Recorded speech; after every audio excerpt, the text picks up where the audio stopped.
The Global Latin Factor Podcast.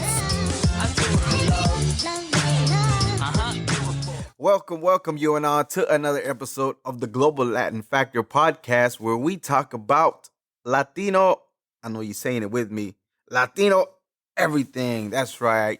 Thank you very much for being here, for checking out another episode of the Global Latin Factor Podcast. If you have not done so, go subscribe, go hit the bell. It helps us a lot. It helps us move in the rankings of being one of the best Latino podcasts there is. Even though we're already in the list, we want to get higher and higher so we can continue to bring bigger stuff for you all so you can enjoy. If you are on the audio side, we appreciate you very much. You don't understand how much you are helping us on moving these numbers and downloading and everything. So we appreciate it. We did the end of the year 2020 wrap for Spotify. We were all over the place as far as locations, but we really, truly do appreciate it. If you're on Apple Podcasts, go give us a grade, rate us, appreciate it very much. And social media, you already know we're present, so thank you. Subscribe, give us a like, give us a comment, and we truly do appreciate it. You're already here, you're already watching us. Just put your finger down close to where it's at. Click, y vámonos. Here we go. All right, real quickly before we get to this episode, I had some fun facts to share with you that I had. So this episode we're going to record today, I thought we already had recorded, but, in the beginning of the podcast, we had a few things that fell off, so we need to redo it again. So we're going to redo this one again because I thought that we have already done it. So if you listen to the first podcast and I mentioned this, then you'll be like, what happened to the episode? Okay, I'll tell you all about that. First, real quick fun fact. Now, did you know that in a mission in San Agustin in 1565, that's 42 years before Georgetown, Spanish was spoken here in the United States. So Spanish, besides the native tongue, was already being spoken in the U.S., America, way before Georgetown. That's crazy, right? Another fun fact, Spanish colonizers brought the language to the Americas beginning in 1492.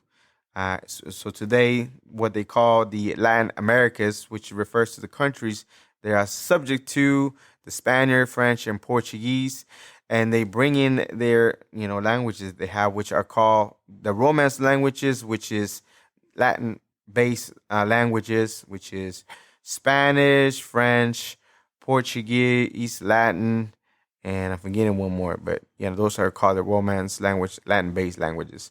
So, but that's in the Americas, South Americas, not the U.S. that they brought the colonizers. Okay. So today we started with this amazing Latino called Mario Jose Molina Pascual Enriquez, born in March 1943 in Mexico City, died in October 7, 2020 at the age of 77. Molina had died of a heart attack in Mexico City. His father was Roberto Molina Pascual, a lawyer and a judge who went on to serve as the ambassador for Ethiopia, Australia, and the Philippines. And his mother was Leonor Enrique.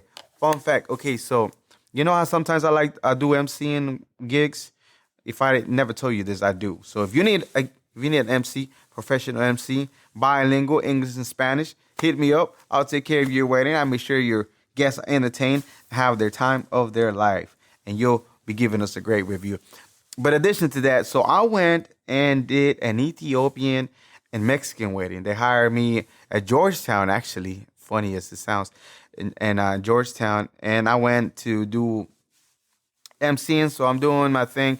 The DJ is from Ethiopia, and he tells me that in Mexico, there's a building named after a city there's in Ethiopia, and in Ethiopia, they have a town or a city that's named after a place in Mexico.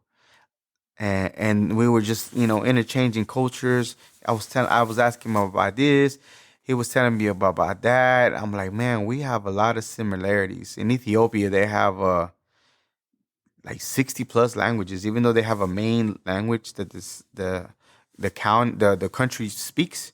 Most of them have their own separate language because of different tribes that they have. So I thought it was pretty cool that even within Mexico, maybe this gentleman, his father has something to do with it.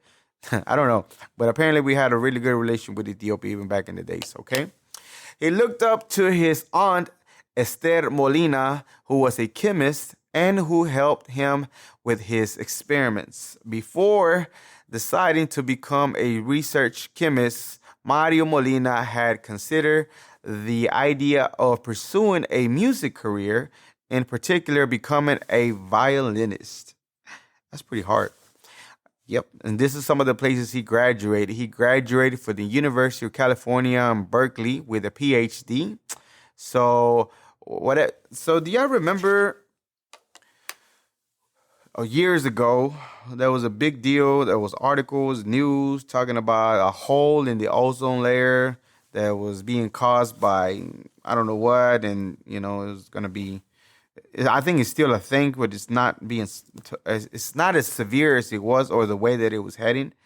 And of course, you can tell now if you're in the sun that it burns way more stronger than it used to way back in the days. So this is the gentleman that helped talked about this and bring awareness that there was an issue with the ozone layer, Mexicano, and we needed to do something. Well, this gentleman is the one that we need to talk about because he's the one that brought awareness in regards to the ozone layer hole.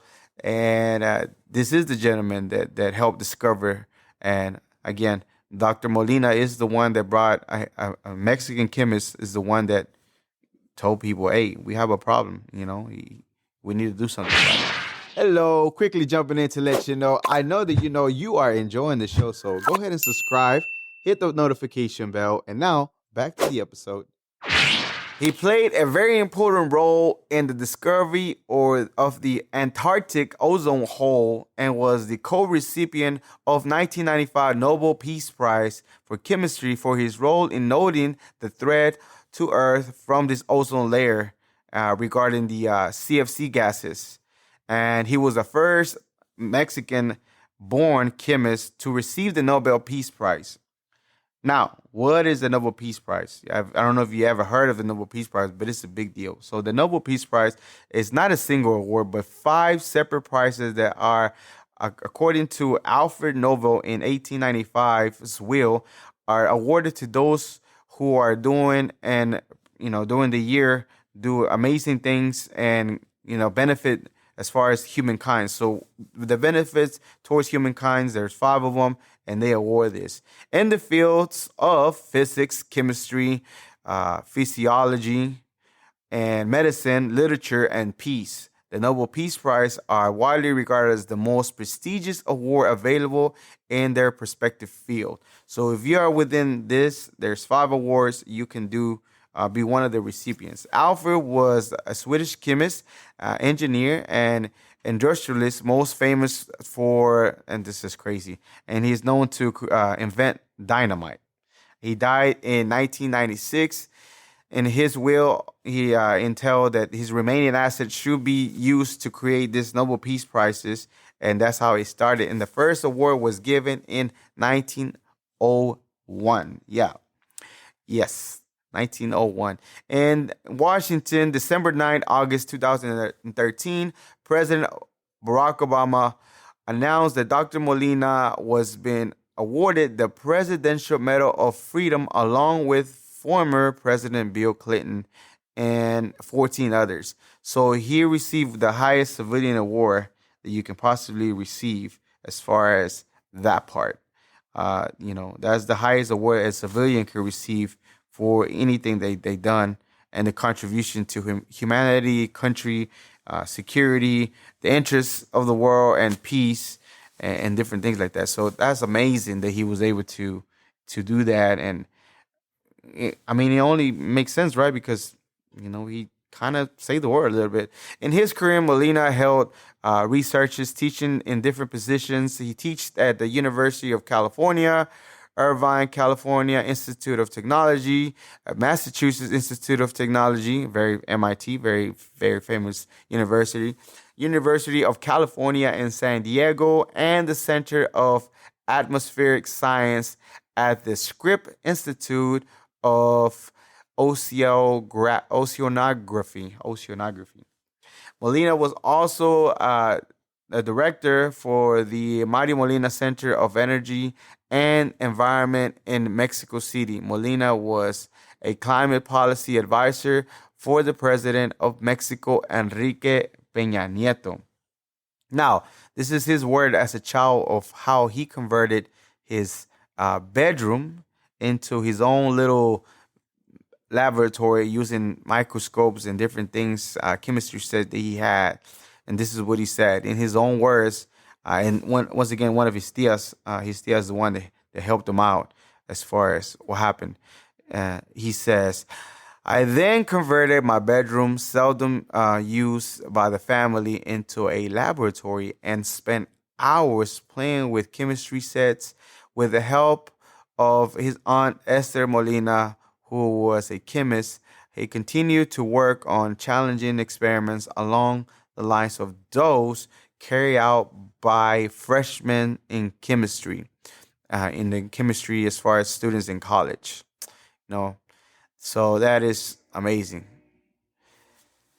Now, as far as keeping with our tradition and sending their children abroad, he was also sent to, in his family, they sent children abroad to study. So he was sent to Switzerland when he was only 11 years old, assuming that he would learn German to help him with his career that he had picked, which was, chemistry at that time. So they sent him to, hopefully learn the language.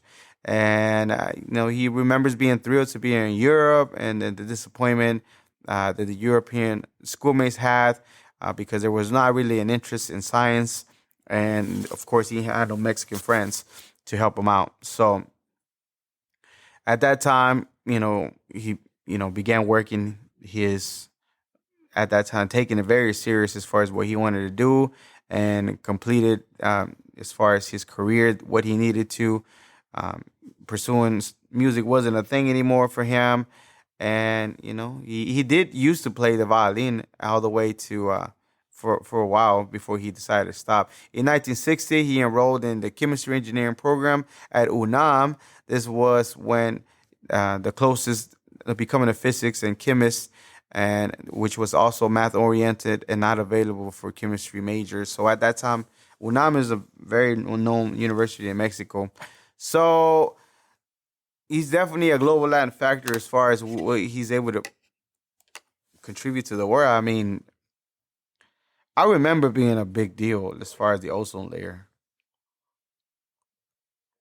The hole with the ozone layer was like pretty crazy because if we continue to use the chemicals that we were using, it cost a lot of policy change as far as the chemicals.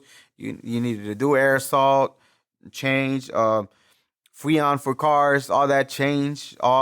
They used to use a certain type of freon, but you couldn't do it anymore because it was harmful for the environment. People used to just let the freon go, aerosol, chemical, things like that. So if we kept doing it like that, I don't know if we would still be here or we be in a very, very bad position as far as, and we still continue to, walk a fine line when it comes to things like that. We still are not very, very considerate of the planet. So it's very necessary that we continue to work on that. But it's awesome that a Mexicano, a chemist, was able to foresee, let people know, and because of his findings, he was able to be awarded the Nobel Peace Prize for the things that he had contribute, or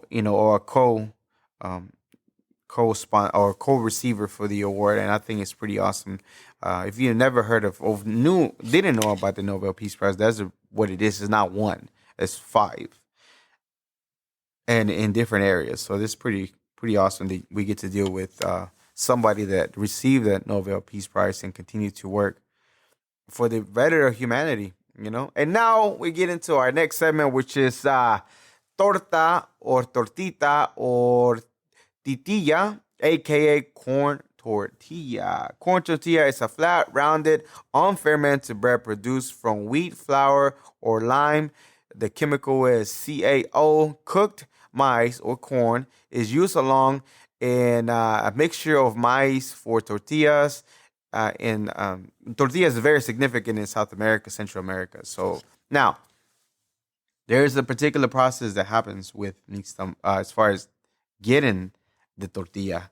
So it just doesn't pop out as from corn to a tortilla. Now, processing and the characteristics of flour and maize tortillas differ considerably. Both types of tortillas originated in Mexico, where they are considered to be the national bread and are consumed with other foods such as beans, meats, vegetables. Tortillas are traditionally are homemade, prepared on a daily basis, and consumed fresh. So yeah, that is a fact that we are definitely down. Now, the technology for maize tortilla produced was developed in early Mesoamerican civilization. Now, the tortilla and masa produced contribute to a staple food for most people in Mexico and Central America. Now, the process itself is crazy, and we'll talk about it here in a second. Mexico accounts for 42% of the world's production of tortillas in the United States, 36% of Central America, 9% in other countries, and 13%. Maize comprises of 98% of the tortillas consumed in Mexico and Central America. In Mexico, 40% of the maize is used for tortillas. These are now, these figures right here that I just said are older ones. However, in 2022, the last figure, as far as the market for tortillas, is $26.39 billion. $26.39 billion worth of tortillas, or the market for an estimated.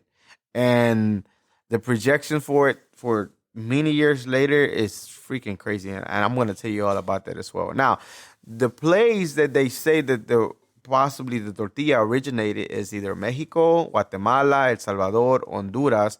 And of course, you know about these timelines. Kind of difficult to know, but it's between 8 to 12,000 years ago. That's when the tortillas were kind of discovered, and that's how it began. Now, just want to talk about as far as the nixtamal. Now, the process as far as the tortilla and the process for nixtamal. So the process calcium hydroxide to make tortillas is needed, and how much is contribute to the nutrition value of the tortilla. Now, the corn tortilla is an extraordinary human invention coined tortilla by the Spaniards, who compared it to a smaller version of the torta, a cake.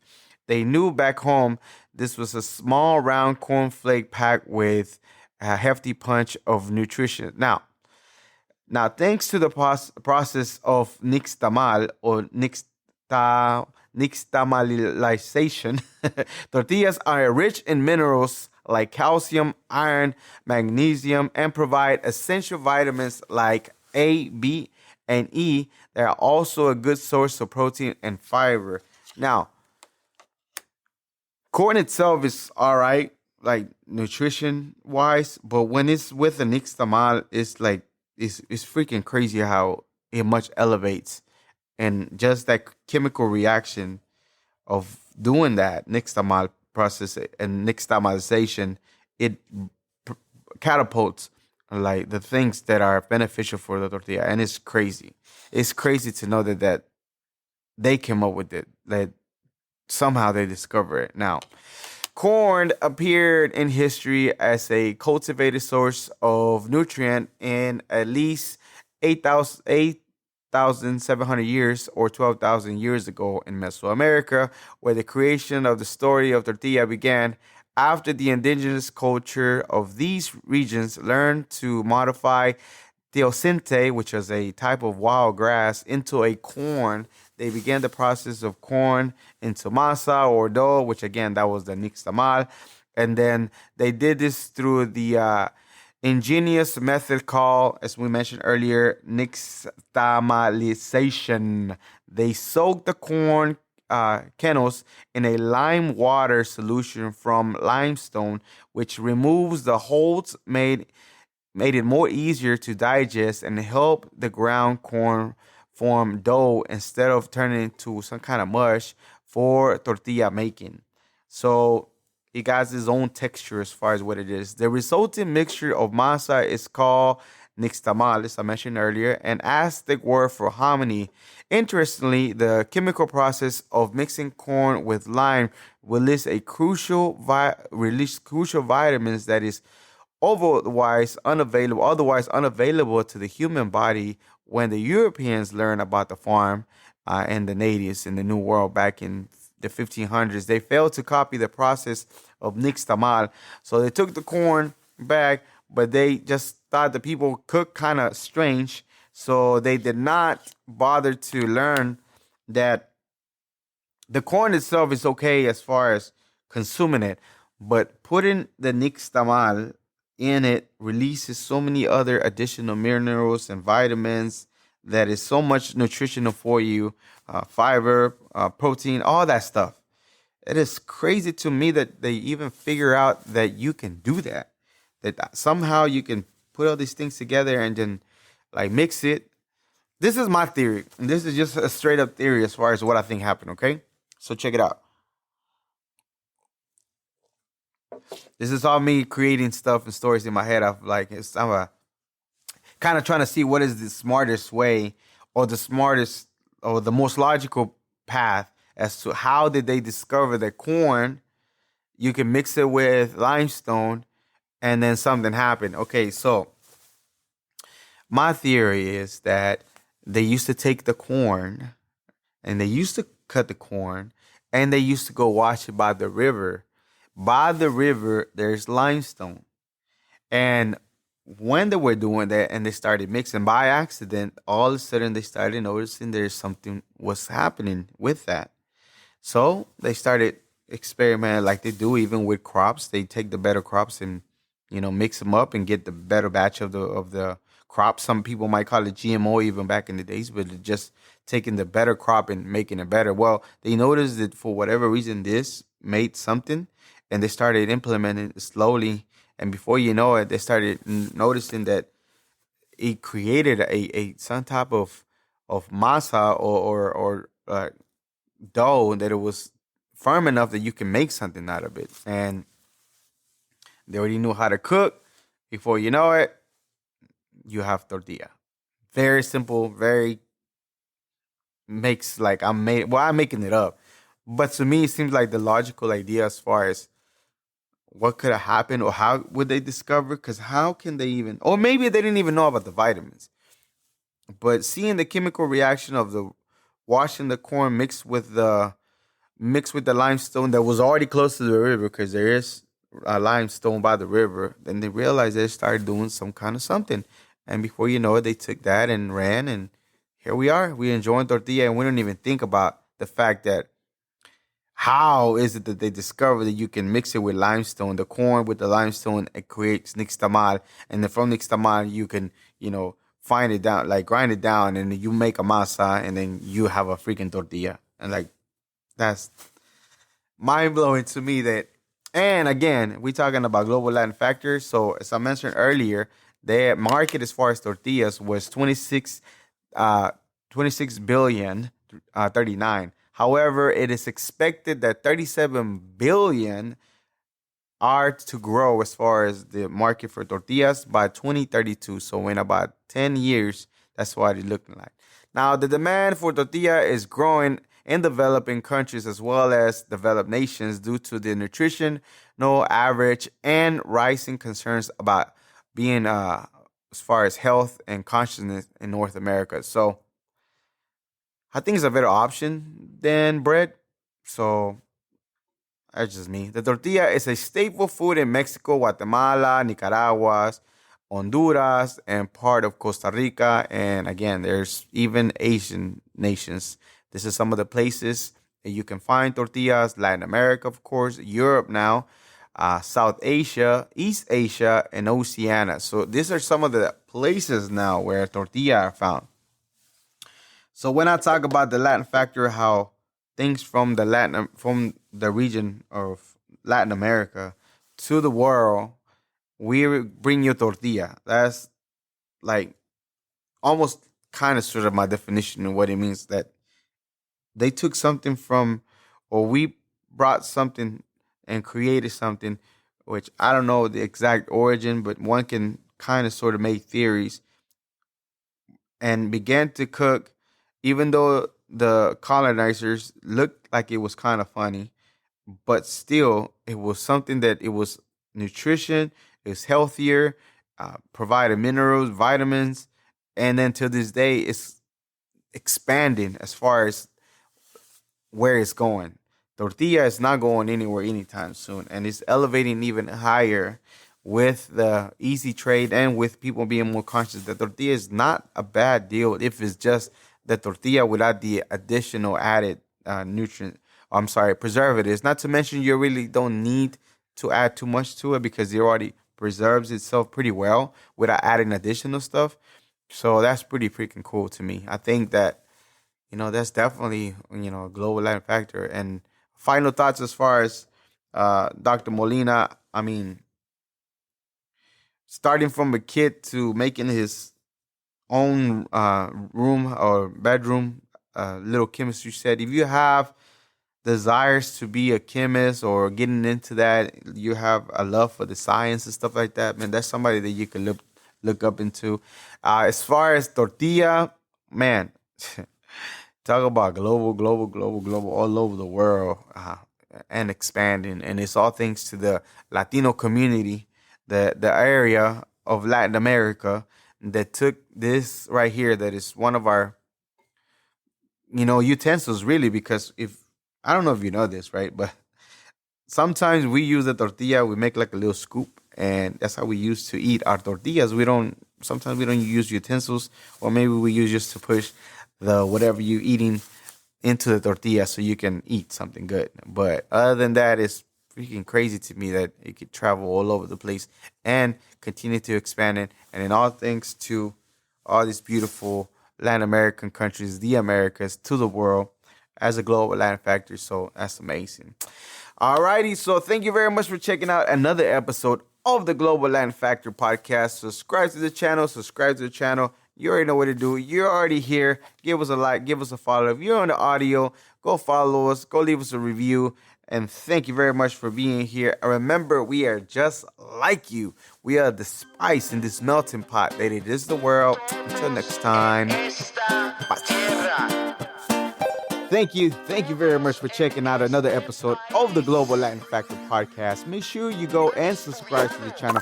You are very important, and it means a lot to us whenever you go and subscribe and hit the bell so you can get notifications whenever we have new episodes. It really does truly mean a lot to us. Thank you very much.